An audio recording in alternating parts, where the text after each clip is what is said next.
नमस्कार दोस्तों, आप सभी का स्वागत है हमारे इस यूट्यूब चैनल स्टडी कॉस्मॉस में।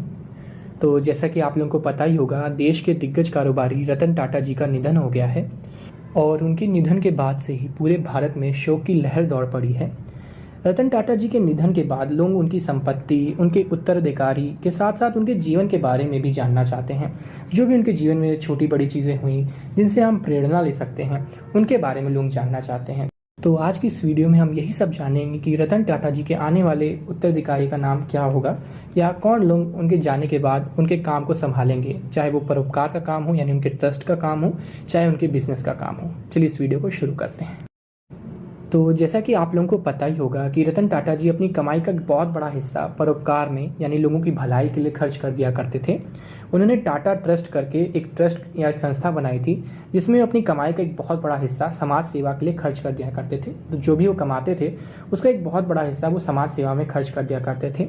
टाटा ट्रस्ट हेल्थ केयर हो, एजुकेशन हो, रूरल डेवलपमेंट हो, इन सब जगहों पे वो अपना पैसा खर्च कर दिया करते थे। यानी लोगों की सेहत के लिए, उनके एजुकेशन के लिए, उनके डेवलपमेंट के लिए, यानी गाँव ग्रामीण क्षेत्रों के डेवलपमेंट के लिए वो जो भी चीज़ें थी अपने पैसा था सबको दान कर दिया करते थे। और मैं आपको बता दूं कि रतन टाटा जी का जन्म 1937 में एक बहुत ही, जैसे आपको पता है, टाटा पारसी परिवार में हुआ था, यानी फेमस टाटा परिवार में हुआ था।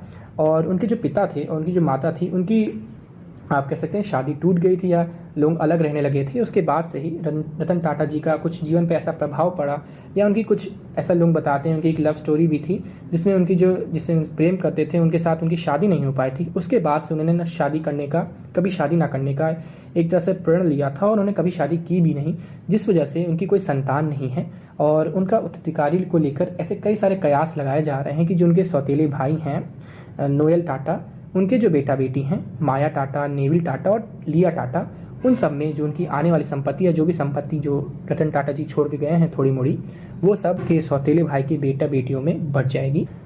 और मैं आपको बताया चलूँ, जो नोएल टाटा हैं रतन जी के सौतेले भाई, उनके जो बेटा बेटी हैं माया टाटा, नेविल टाटा और लिया टाटा, वो तीनों ही टाटा ग्रुप में अलग अलग जिम्मेदारियां संभाल रहे हैं। और इसलिए ऐसा ज़्यादातर माना जा रहा है कि टाटा ग्रुप में वो लोग काम करते हैं, बड़े बड़े पोस्ट पे हैं। तो जो भी उनकी संपत्ति है वो टाटा की जो भी संपत्ति है वो इन्हीं तीनों लोगों में बढ़ जाएगी।